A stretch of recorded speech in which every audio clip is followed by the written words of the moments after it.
आदाब, नमस्कार, सत श्री अकाल। एनवीएन के खास कार्यक्रम दिल्ली दर्पण में आपका स्वागत है। मैं हूं डॉक्टर मुजफ्फर गजाली।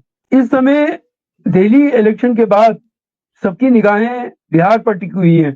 सी वोटर के सर्वे के बाद कई सवाल पैदा हो रहे हैं और उनमें बड़ा सवाल यह है कि तेजस्वी यादव को 41% लोगों ने पसंद किया है, जबकि 50% से ज्यादा लोग मौजूदा सरकार से नाराज हैं। क्या इसके पीछे की पूरी सियासत है? क्या कुछ होने वाला है? इन्हीं तमाम विषयों पर चर्चा के लिए मेरे साथ खास मेहमान जुड़ चुके हैं। मेरे साथ वरिष्ठ पत्रकार पीयूष पंत जी हैं। पंत जी, आपका स्वागत है इस कार्यक्रम में। हमारे साथ डॉक्टर सलीम खान साहब हैं, जो वरिष्ठ पत्रकार हैं और एनवीएन के चीफ एडिटर हैं। पहला सवाल पंत साहब आपसे ही है कि बिहार में जो ये सी वोटर का सर्वे आया है, जिसमें 41% लोगों ने तेजस्वी यादव को पसंद किया है, 50% से ज्यादा लोग मौजूदा सरकार से नाराज हैं, 58% लोगों ने कहा है कि महंगाई उनका बड़ा मुद्दा है और रोजगार। ऐसे में आप आने वाले इलेक्शन को किस नजर से देख रहे हैं, पंत साहब? देखिए गजाली साहब, इसमें कोई दो राय नहीं कि आने वाला चुनाव जो बिहार का है वो बहुत ही ज्यादा जो है एक कह सकते हैं कि एक अलग तरीके का होने जा रहा है, क्योंकि जितने भी प्लेयर्स हैं उसमें अभी वो कोई भी इस बारे में श्योर नहीं है कि क्या उसकी स्थिति क्या होगी और जनता उनका हर्ष क्या क्या करेगी। लेकिन जिसकी आपने सर्वे की चर्चा करी है उसमें से एक बात ये दिखाई दे रही है कि कहीं जो है तेजस्वी यादव के प्रति जो है कि एक लोगों का ज्यादा समर्थन है और उनको ज्यादा लोकप्रिय वो देख रहे हैं। लेकिन क्या आरजेडी के प्रति भी उनका उतना ही समर्थन है कि नहीं समर्थन है, ये इस सर्वे से बात सामने आई नहीं है। क्योंकि हमने बहुत बार देखा, जैसे दिल्ली में भी हमने देखा कि अरविंद केजरीवाल को सबसे ज्यादा 50% करीब जो वोट मिले थे मोस्ट पॉपुलर लीडर के रूप में और चीफ मिनिस्टर के रूप में, लेकिन उनकी पार्टी का क्या हर्ष हुआ ये हमने आपने सबने देखा है। तो इसलिए इस तरह के सर्वे का बहुत कोई मतलब नहीं होता है मुझे जहां तक लगता है। लेकिन इस पर कोई दो राय नहीं है कि तेजस्वी यादव की एक युवा वर्ग में कम से कम जो है एक छवि है और एक समर्थन है, और उनको एक विकल्प के रूप में निश्चित रूप से बिहार की जनता देखना चाह रही है। लेकिन देखिए बहुत से अभी इफ्स एंड बट्स है, क्योंकि अभी तो आप देखिए बिल्कुल अभी कल ही जो है वहां भूकंप आया था जो बिहार में महसूस हुआ, जो नेपाल में आया था। और मुझे लगता है आने वाले 2-4 दिन में भी एक भूकंप आने वाला है। जिस तरह से जो है कि नीतीश कुमार किस तरफ जाएंगे, क्या फिर पलटेंगे वो, इस तरह की जो है कि संभावनाएं लगातार दिखाई दे रही है। क्योंकि जिस तरह से भारतीय जनता पार्टी से लगातार स्टेटमेंट आ रहे हैं और ये भी कहा जा रहा है कि जैसे उनके जो राज्य अध्यक्ष हैं दिलीप जायसवाल, उन्होंने ये बात कर दी कि साहब जो है कि नीतीश कुमार की अगुवाई में ही चुनाव लड़ेंगे, लेकिन हमारे मुख्यमंत्री कौन होगा इसका फैसला जो है वो जो है कि पार्लियामेंट्री बोर्ड ही करेगा। वही प्रेम कुमार मंत्री है, उन्होंने भी उनका समर्थन कर दिया। आनंद फानंद में सम्राट चौधरी जो उप मुख्यमंत्री है उनको सफाई देनी पड़ी कि ऐसा कुछ भी नहीं है और हम चुनाव जो है कि वही होंगे हमारे मुख्यमंत्री का चेहरा। लेकिन केंद्रीय नेतृत्व से ऐसा कुछ भी संकेत नीतीश कुमार को नहीं मिला है। प्रधानमंत्री मोदी जी भी अभी आए थे भागलपुर, उनका दौरा था। वहां नीतीश कुमार ये उम्मीद कर रहे थे कि शायद जो है कि उनको जो है कि डिक्लेयर किया जाएगा कि वो मुख्यमंत्री बनेंगे, अगले जो है उन्हीं के नाम पे चुनाव लड़ा जाएगा। लेकिन ऐसी कोई भी बात प्रधानमंत्री मोदी ने करी नहीं, बल्कि उल्टा नीतीश कुमार जो है लगातार इस बात की कोशिश करते रहे कि प्रधानमंत्री के साथ उनको जोड़ा जाए, कि सबसे ज्यादा जो है कि प्रधानमंत्री को जिताइए आप केंद्र में और राज्य में जो है हमें आप जिताइए, हम यहाँ के जो है कि हमारे नेतृत्व में यहाँ का विकास हुआ है। तो ये तमाम चीजें दिखाई दे रही हैं कि किस तरह से अभी जो है चीजें बहुत स्पष्ट नहीं है। क्या एनडीए बचा रहेगा, क्या नीतीश कुमार रहेंगे या उससे छिटक के जाएंगे? नीतीश कुमार के बेटे ने जिस तरह से स्टेटमेंट दिए उसकी बहुत चर्चा है, और जिस तरह से उन्होंने एक सीधा सीधा कह दिया एनडीए से कि आप डिक्लेयर करो जो है कि नीतीश कुमार को, हमारे पिताजी को जो है कि मुख्यमंत्री का के रूप में उनका नाम आप आगे करो। तो ये तमाम चीजें देखिए बड़ी उथल पुथल चल रही है और इसलिए मुझे लगता है कि अभी कुछ दिन हमें और गर्मी वहां दिखाई देगी, और इसलिए ये चुनाव निश्चित रूप से इंटरेस्टिंग होने जा रहा है और अनसर्टेन भी मैं कह सकता हूँ कि हो सकता है, क्योंकि कोई सीधा ट्रेंड दिखाई नहीं दे रहा है। भारतीय जनता पार्टी पूरी कोशिश कर रही है कि इस बार जो है इतनी सीटें वो आ जाए कि वो अकेले अपने बूते पे वहां सरकार बनाए। यही कोशिश है उनके। तमाम जो पदाधिकारी है उनके स्टेटमेंट जो आ रहे हैं उससे भी यही दिखाई दे रहा है और कोशिश भी यही हो रही है। जिस तरह से राष्ट्रीय स्वयंसेवक संघ वहां लगातार काम कर रहा है पूरी तरीके से लोगों के बीच में, और ये लगातार कह रहा है कि साहब आपने हर पार्टी को मुख्यमंत्री बनाया, हर को मौका दिया, इस बार बीजेपी का मुख्यमंत्री बनाइए और बीजेपी को इतनी सीटें दीजिए कि जो है कि एक बार उनको मौका दीजिए ताकि हम आपको दिखा सके डबल इंजन की सरकार क्या होती है। तो ये तमाम चीजें चल रही हैं और कम्युनलाइजेशन करने की कोशिश हो रही है वहां पे। तो देखिए अभी तो चीजें बहुत आगे बढ़ेंगी और आगे आगे जैसे होगा और विस्फोटक स्थितियां बन सकती हैं, उसी में से हम कोई इशारा समझ सकते हैं। फिलहाल जो है कि अभी ये कहा जा सकता है कि क्या सबसे बड़ा अहम सवाल ये, क्या नीतीश एनडीए में रहेंगे या फिर वो छोड़ के जाएंगे और जो है कि महागठबंधन का हिस्सा एक बार फिर बनेंगे, क्योंकि उनको जेडीयू का अस्तित्व भी बचाना है और अपने लिए मुख्यमंत्री की कुर्सी भी बचानी है। तो फिलहाल जी आगे क्या होता है ये अभी देखने वाली बात होगी। जी गजाली। जी जी, हमारे साथ में डॉक्टर शकील उज़्ज़मा अंसारी साहब जुड़ चुके हैं। शकील साहब वहाँ कैबिनेट मंत्री रह चुके हैं बिहार में, और बिहार से बहुत ही गहरा ताल्लुक है, आपका ताल्लुक भी बिहार से है। शकील साहब, कांग्रेस भी लगातार वहाँ दौरा कर रही है और सी वोटर के सर्वे ने दिखाया है कि सिर्फ 18% लोगों ने नीतीश कुमार को पसंद किया है। 50% से ज्यादा लोगों ने अविश्वसनीयता जाहिर की है, उनमें विश्वास जाहिर नहीं किया है कि वो मुख्यमंत्री के तौर पे सही चॉइस है। जो बीजेपी के उप मुख्यमंत्री हैं चौधरी साहब, उनको सिर्फ 8% लोगों ने ही पसंद किया है, जबकि प्राइम मिनिस्टर मोदी वहां का दौरा कर चुके हैं और उन्होंने वहां एक अहम बात कही थी कि जिन लोगों ने कुंभ का अपमान किया है उनको गंगा मैया माफ नहीं करेगी, लेकिन फिर खुद ही उन्होंने माँ गंगा से माफी मांगी और कहा कि कुछ कमी रह गई है तो मैं माफी चाहता हूं। ये सब क्या इशारा करता है शकील उज़्ज़मा साहब, आप?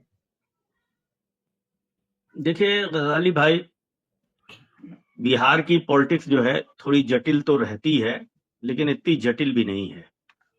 नीतीश कुमार जी का ये जो दौर है उसमें जनता खुश है नहीं। जिस तरह से अनएम्प्लॉयमेंट है, विकास नहीं हुआ है, केंद्र के घोषणाओं के बावजूद योजनाएं नहीं मिली हैं, स्पेशल स्टेटस बिहार को नहीं मिला है, उसकी वजह से, और दूसरे नीतीश कुमार के बारे में जो उनकी स्वास्थ्य के बारे में जो जानकारी दी जाती है, पता नहीं क्या सच्चाई है, लेकिन उसकी वजह से एक प्रश्न चिन्ह तो एक तरह से जनता में बना हुआ है। अब दूसरी तरफ ये अलायंस और गठबंधन जो उनका है उसमें भी बहुत ही कंफ्यूजन है, और ऐसा कंफ्यूजन नहीं होता तो शायद पहली बार टीवी पर नीतीश कुमार के पुत्र आए और उन्होंने कहा कि उनको मौका दिया जाए, अगली सरकार उन्हीं के नेतृत्व में गठन की जाए। ये बीजेपी जो एक साजिश कर रही है कि चुनाव उनके चेहरे पर होगा, लेकिन ये बात नहीं कहती है कि चुनाव जीतने के बाद मुख्यमंत्री नीतीश कुमार ही बनेंगे। अब इसकी वजह से नीतीश कुमार को कंफ्यूजन है। उनके सामने महाराष्ट्र मौजूद है जहां चेहरे तो कोई और थे और chief minister deputy chief minister बन गए, और जो चीफ मिनिस्टर थे वो डिप्टी चीफ मिनिस्टर बन गए।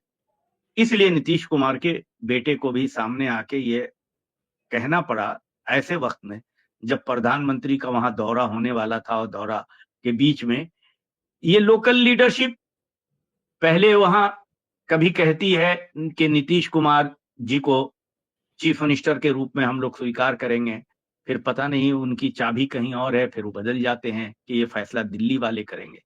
तो ऐसी परिस्थितियों में नीतीश कुमार अपने भविष्य के लिए क्या करेंगे ये कोई नहीं कह सकता है। ये भी कोई जरूरी नहीं है नीतीश कुमार के लिए कि वो एनडीए का हिस्सा बने रहें, क्योंकि उनकी पार्टी आज सबसे ज्यादा कठिन दौर से गुजर रही है। उनकी पार्टी को अब मजबूत करना है, और जब बेटे सियासत में आने की पहली कदम बढ़ा चुके हैं तो उस बेटे को स्थापित भी करना एज ए लीडर। तो ऐसे समय में ये चुनाव बहुत ही महत्वपूर्ण हो जाता है। तो ये चुनाव बिना क्लियरिटी के एनडीए के साथ नीतीश कुमार जाने वाले नहीं हैं, क्योंकि आप देख रहे हैं कि कई बार जो बीजेपी के लोग हैं वो कई बार ये दावा करते हैं कि नीतीश कुमार के पार्टी को हम बड़े पैमाने पर तोड़ लेंगे या जोड़ लेंगे, इस तरह की बातें होती रहती हैं। तो ये एक बहुत बड़ा क्वेश्चन मार्क है। एक तरफ जनता की नाराजगी, जनता को कोई विश्वास नहीं है कि ये अब नीतीश कुमार की सरकार जनहित में, बिहार के हित में कोई कार्य करेगी, और दूसरी तरफ उनके गठबंधन जो शाह मत मतलब कि एक दूसरे को नीचे दिखाने की खेल खेल रहे हैं। ऐसी परिस्थिति में कांग्रेस और आरजेडी या दूसरे गठबंधन जो है वो बहुत मजबूती, लेफ्ट वाली गठबंधन बहुत मजबूती से सामने है, और ये बात समझ में आ रही है साफ साफ कि इस बार ये गठबंधन की सरकार बनेगी। इसीलिए कोई भी सर्वे आ रहा है तो सर्वे में नीतीश कुमार के परसेंटेज, बीजेपी का परसेंटेज बहुत नीचे दिखाई पड़ेगा, क्योंकि सत्य मानों में जनता के बीच में उनकी पॉपुलैरिटी का इंडेक्स इसी तरह से डाउन हुआ है। डॉक्टर सलीम खान साहब, मेरा आपसे ये सवाल है कि 2020 के चुनाव में रामविलास पासवान के पुत्र ने विभीषण का रोल प्ले किया था। नीतीश कुमार को नुकसान पहुंचाने के लिए वो हनुमान बन गए थे मोदी जी के। तो क्या इस बार प्रशांत किशोर वो हनुमान का रोल अदा करने वाले हैं? आप क्या कहते हैं इस बारे में?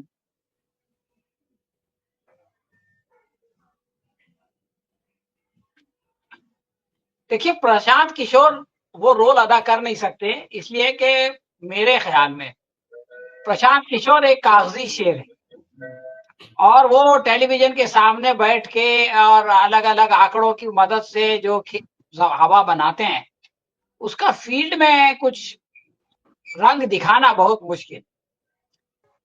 इसकी मिसाल मैं आपको एक देता हूं। उन्होंने पिछली मर्तबा एक आदमी को अपना कैंडिडेट बनाया, नोएडा से उसको ले गए। वो सैनिक थे, उनके ख्याल में ये था कि वो बहुत पढ़े लिखे हैं, और वो जब अपना नामांकन करने गए तो उनका नाम ही उस लिस्ट में नहीं था। तो उसने कह दिया, भाई ये तो यहाँ का वोटर ही नहीं है, ये कैसे इलेक्शन लड़ेगा, आप लोग जा सकते। तो इससे अंदाजा होता है कि बड़ी बड़ी बातें करना और इलेक्शन लड़ना और इलेक्शन लड़ाना और इलेक्शन जीतना ये एक अलग चीज है। और जनता में प्रशांत किशोर का कोई कैरिश्मा नहीं है। मैं कुछ बातें नीतीश कुमार साहब के बारे में कहना चाहता हूं। अभी पंत साहब कह रहे थे कि हो सकता है वो जो है वो एनडीए में ना रहे और इंडिया में आने की कोशिश करें। मैं ये समझता हूं कि अब जो है वो ये जो पलटू राम थे वो एक पालतू श्याम बन गए हैं और वो एक लाइबिलिटी है। अभी नीतीश कुमार कोई एसेट नहीं है। आप ये सोचिए कि उनकी अपनी पार्टी का, जेडीयू का भी कोई आदमी आगे आके ये नहीं बोल सका कि भाई इनको जो है वो आप कैंडिडेट बताइए। उनको अपने बेटे निशांत को लाना पड़ा और इससे उनका जो क्लेम था कि लालू जी अपने सारे बच्चों को लेके आते हैं वो भी खत्म हो गया। तो आज की तारीख में ऐसा है कि ये जो है अपने पूरी तरह से ये नीतीश कुमार साहब वो हो गए हैं। इनकी स्वास्थ्य के बारे में अभी बात हुई, तो स्वास्थ्य उनका कैसा है ये तो मैं नहीं बता सकता, यानी उनके शरीर का स्वास्थ्य। लेकिन उनका दिमागी जो संतुलन है उसके बारे में तो बहुत सारी बातें आ चुकी हैं कि अब वो बिल्कुल बाइडन की तरह हो गए हैं, जो कि सक्षम नहीं थे। आखिर तक वो चाहते थे कि उनको नॉमिनेट किया जाए, लेकिन उनकी पार्टी ने उनको समझाया कि अब आप जो है इस काम को मत कीजिए, आपकी उम्र आपका साथ नहीं दे रही है। तो बाइडन तो मान गए, लेकिन नीतीश कुमार नहीं मान रहे हैं। तो उनकी पार्टी अगर ये कह दे कि भाई अब नीतीश कुमार बुजुर्ग हो गए हैं और इनके बजाय हम निशांत के जो है वो हमारा चेहरा है और हम निशांत की अगुवाई में इलेक्शन लड़ेंगे, तो इसमें उनकी भलाई है। और जो आरएसएस वालों का क्लेम है कि भाई एक बार आप बीजेपी को मौका दीजिए ताकि आप जो है वो लोग डबल इंजन सरकार को देख सके, तो बीजेपी की बहुत सारी डबल इंजन सरकारें चल रही हैं और अभी हाल में मणिपुर में बीजेपी की डबल इंजन सरकार का टायर पंचर हो गया। वहां पर मुख्यमंत्री को पहले इस्तीफा देना पड़ा और उसके बाद में वहां पर जो है वो सदन राज लगाना पड़ा, वहां पर प्रेसिडेंशियल रूल लगाना पड़ा। तो बीजेपी की सरकार ना तो अमन कायम कर सकती है, ना शांति बहाल कर सकती है और ना चल सकती है। ये बात भी जो है वो मणिपुर में साबित हो गई है। इसलिए आवाम ये झांसे में तो आना बहुत मुश्किल है कि हम डबल इंजन सरकार का मजा लेंगे। डबल इंजन सरकार से तो लोग तंग है भाई, हम लोग महाराष्ट्र में रहते हैं, हमको मालूम है। तो जी बहरहाल सलीम अब साहब, तो ऐसा लग रहा है कि ये तेजस्वी का घोड़ा बहुत आगे है और उम्मीद है कि इलेक्शन तक आगे ही रहेगा। जिसमें जातिगत जनगणना है, जिसकी जितनी संख्या भारी उसकी उतनी हिस्सेदारी, ये सब चीजें बिहार में क्या फिर से काम करेंगी, या ये जमीन वहां जो तैयार हुई है इस पर कुछ काम हो पाएगा? आप किस नजर से देखते हैं?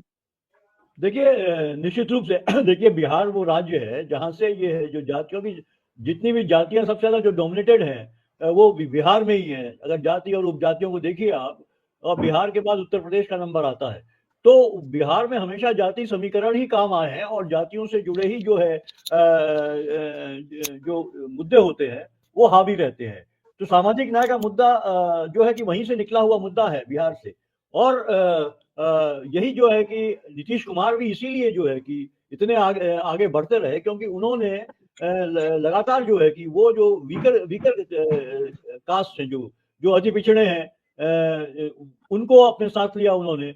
और उसमें चाहे कुर्मी हो, कोयरी हो, अति महादलित हो, पसमंदा मुसलमान हो, ये तमाम ही ऐसे वर्गों को लिया जो बहुत पिछड़े हुए थे और उनको लेके ही आज वो और एक मुश्त वो उनके साथ हैं, जो उनकी सफलता का राज यही है। तो जातीय समीकरण सबसे ज्यादा और जाति का मुद्दा जो है सबसे ज्यादा बिहार में ही जो है काम करता है। और इसीलिए देखिए आप, अगर तेजस्वी यादव को इतना समर्थन मिल रहा है सी वोटर के सर्वे में, तो वो यही एक कारण है कि जिस तरह से उन्होंने जो है कि जाति जनगणना की बात उठाई और वो जाति जनगणना को वहां पास करवाया। हालांकि नीतीश कुमार वो चाहते थे, लेकिन उसके पीछे एक फोर्स जो थी वो जो है कि तेजस्वी यादव थे। और उसके बाद जब बीजेपी में चले गए, एनडीए में चले गए जब कुमार, तो उन्होंने डाइल्यूट करा बिल्कुल, लेकिन तेजस्वी यादव उसको लगातार वो है उसकी बात करते रहे वो। तो निश्चित रूप से बिहार में वो मुद्दा गरमाएगा और गरम रहेगा। और मुझे लगता है कि इस चुनाव में जो है कि एक बहुत बड़ा मुद्दा वो होगा और रोजगार का मुद्दा रहेगा। जिस तरह से रोजगार की समस्या बहुत है और तेजस्वी यादव ने भी इस मुद्दे को लगातार उठाया है। और उन्होंने तो ये दावा भी किया था कि जो नौकरियां दी गई, इतनी ज्यादा नौकरियां दी गई, वो मेरे ही प्रयास के चलते हुआ। हालांकि नीतीश कुमार मुख्यमंत्री थे और वो सरकार के मुखिया थे और सरकार ने उसको दिया, लेकिन तेजस्वी यादव ये अपना क्लेम करते रहे कि नहीं, उन्होंने ये उसको संभव बनाया कि कैसे किस तरह से नौकरियां, सरकारी नौकरियां जो खाली पद थे उनको भरा जाए। तो मुझे लगता है कि ये सामाजिक न्याय का मुद्दा सबसे ज्यादा जो है बिहार में ही जो है चलने वाला है। और एक एक एक एक एक मुख्य मुद्दा जो रहेगा वो, और इसीलिए हम देख रहे हैं कि कहीं ना कहीं जो है कि एक तेजस्वी यादव जो है उसके एक चैंपियन के रूप में कह लीजिए, या मतलब उसकी उसकी पैरवी करने वाले व्यक्ति के रूप में दिखाई दे रहे हैं लोगों को। और इसीलिए उनको एक समर्थन मिलता हुआ दिखाई दे रहा है सर्वेक्षणों में। आगे क्या होता है ये देखने वाली बात होगी, लेकिन निश्चित रूप से जो है ये भागीदारी वाला मामला जो है वो एक ज्वलंत मामला रहेगा बिहार के चुनाव में। और वो बहुत हद तक वो प्रभाव भी डालेगा उस चुनाव के परिणामों में। जी डॉक्टर शकील-उज़-ज़मान साहब, आपसे मुझे ये जानना है कि कांग्रेस के खड़गे साहब राहुल गांधी बराबर बिहार का दौरा कर रहे हैं, अभी बक्सर में भी उनकी एक रैली थी। तो क्या महागठबंधन जिस तरह पहले चुनाव लड़ा था इस बार भी इसी तरह लड़ेगा, या इनके दरमियान कुछ सवालात हैं जो अभी हल होना बाकी है? देखिए, माननीय राहुल गांधी जी जो लीडर हम कांग्रेस पार्टी के हैं, खड़गे साहब हैं, अभी पटना गए थे। पटना की रैली में उन्होंने घोषणा की थी कि हम गठबंधन के साथ चुनाव लड़ेंगे। और इस गठबंधन में आरजेडी भी है, कांग्रेस भी है और लेफ्ट की पार्टियां हैं वो भी शामिल हैं, और छोटी मोटी और भी पार्टियों को शामिल होने की बातें चल रही हैं या उनको भी शामिल किया जा सकता है। बाकी इलेक्शन के करीब आके ही ये बात फैसला होता है कि उसमें और क्या चीज है। एक तो बेसिक चीज तय है कि अभी गठबंधन के साथ चुनाव लड़ना है और बिहार के लिए नए प्रभारी भी अभी बनाए गए हैं कांग्रेस पार्टी की तरफ से, जो बिहार का डिफरेंट कोने में और जिलों में दौरा कर रहे हैं और बूथ स्तर पर उनको महारत है कमेटियां का गठन करने का, उनको काम करने का। ऐसे आदमी को वहां दिया गया है कि वो बूथ पर जाके लड़ाई को मजबूती से, जो प्रशांत किशोर बिगाड़ना चाहते हैं, उसका मुकाबला करने के लिए वो कांग्रेस पार्टी ने वो एक मजबूत पिलर वहां वलूर के रूप में वहां दिया है। तो अब ये एक मजबूत किलाबंदी दोनों तरफ से होने की आसार है, लेकिन एक तरफ के किलाबंदी में दोनों पार्टियां आपस में लड़ रही हैं, क्लियर नहीं हो रही हैं, कह रही हैं कि चुनाव तो आपके चेहरे पर होगा लेकिन चीफ मिनिस्टर आप नहीं कोई और बनेगा या आप बनेंगे, ये इसका क्लियर नहीं है। और एक पार्टी चाहती है, यहाँ गठबंधन में सारी चीजें क्लियरिटी के साथ हैं, सीटों का भी लगभग तय हो जाएगा, उसमें कोई बड़ी बात नहीं है। चूंकि आइडियोलॉजिकल तरीके से ये गठबंधन बहुत ही मजबूत है, क्योंकि आइडियोलॉजी ये है कि इस मुल्क में जो कम्युनलिज्म का जहर फैल रहा है उसको रोकना है और उसके साथ ही साथ राज्यों का विकास होना है। डबल इंजन की सरकारों के बनाने के बाद देखा जा चुका है कि किस तरह से चल रहे हैं राज, और कहीं कोई बहुत ज्यादा फायदा नहीं है।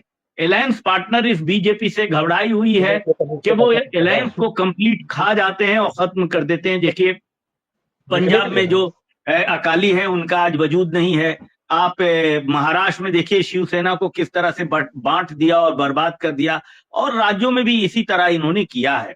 तो ये सवाल दूसरी पार्टियों में जो एक डर और खौफ का है वो नीतीश की पार्टी में साफ दिखाई पड़ रहा है, और हम समझते हैं कि नीतीश कुमार और वो अगर एक मुद्दे पर एक नहीं हो सके तो दोनों पार्टियों को एक साथ नहीं रह पाएंगे। तो बिहार में वो ऐसे भी अभी बहुत कमजोर हैं, वो कोई मुकाबला करने की ताकत भी नहीं होगी। जहां तक ओबीसी मामले का सवाल है, बिहार से ही तो ओबीसी रिजर्वेशन की शुरुआत हुई, आंदोलन हुई है, और जिस तरह से राहुल गांधी जी वो जनगणना की बात कर रहे हैं और छोटी जातों को भी उभार के ऊपर लाने की बात कर रहे हैं, तो इससे एक बड़ा वोट बैंक बन रहा है कांग्रेस के पक्ष में, और ये पक्ष जो है एक मजबूती के साथ इस बार बीजेपी और नीतीश कुमार की जो सरकार है उसको ध्वस्त कर देगा। वहां पर वो कहीं पर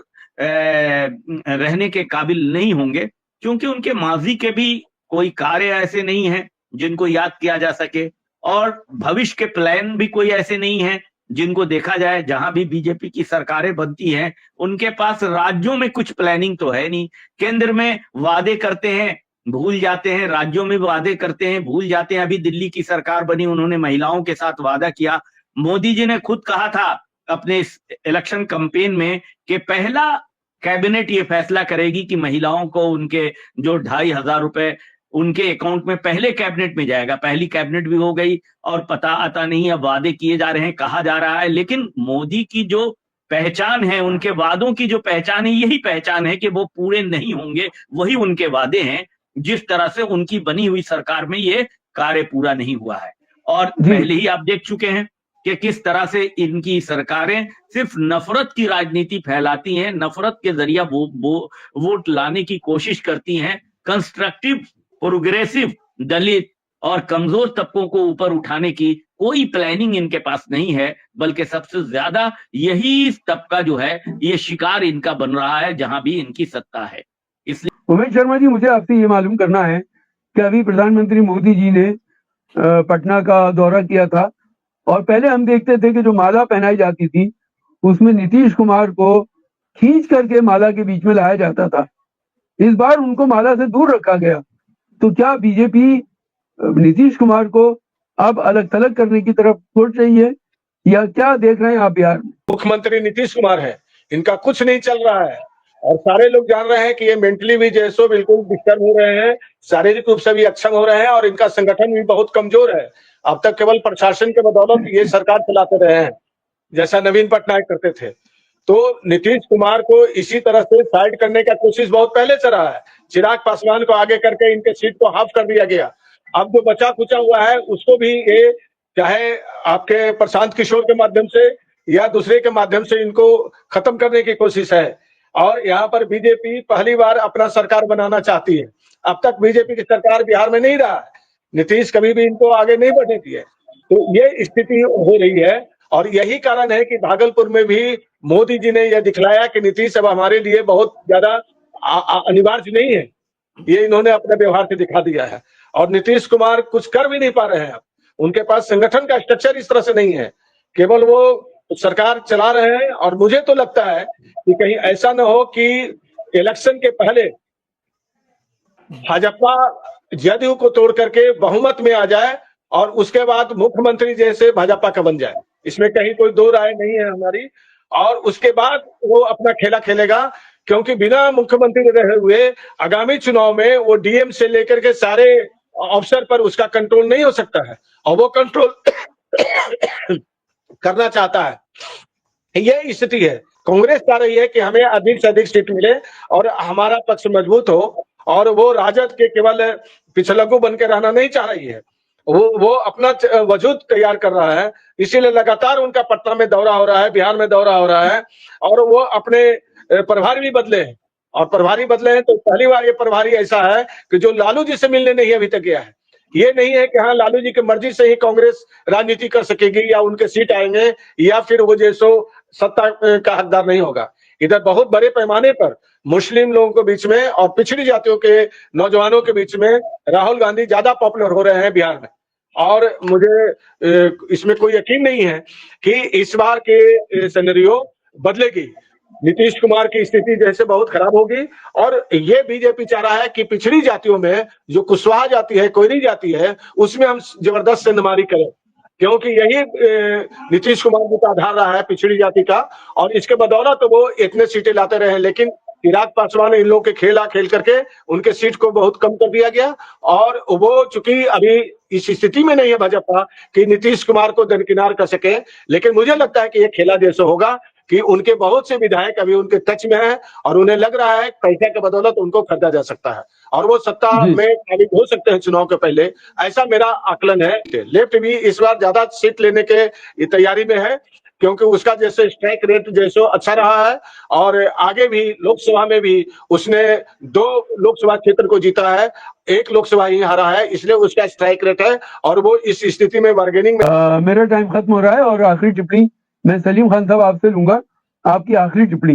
मेरी आखिरी टिप्पणी यह है कि बिहार में बीजेपी जो सपना देख रही है वो सपना फिलहाल तो साकार होता हुआ नहीं दिखाई दे रहा है।